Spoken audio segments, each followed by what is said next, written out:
Değerli izləyicilər, videonu bəyənib kanala abunə olun ki, hər kəs son xəbərlərdən anında məlumatlansın.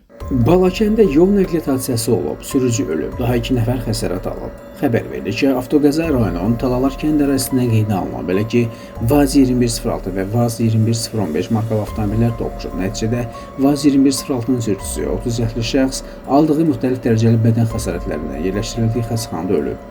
Digər nəqliyyat vasitəsinin sürücüsü 22 yaşlı şəxs və VAZ 2106-da olan sərnişin 31 yaşlı digər şəxs isə müxtəlif dərəcəli bədən xəsarətləri alıblar. Faktla bağlı cinayət işi başlanılıb, araşdırmalar aparılır. Əziz sürücülər, diqqətli olun. Mingəçevirdə yol nəqliyyat hadisəsi olub. Xəbər verilir ki, hadisə Qələbə meydanında baş verib. Opel və Toyota markalı avtomobillərin toqquşması zamanı müxtəlif bədən xəsarətləri alan 1976-cı il təvəllüdlü şəxs xəstəxanaya çatdırılıb. Faktla bağlı araşdırma aparılır. Qeyd edək ki, həmin şəxs qadın cinsinin nümayəndəsidir. Allah şəfa versin.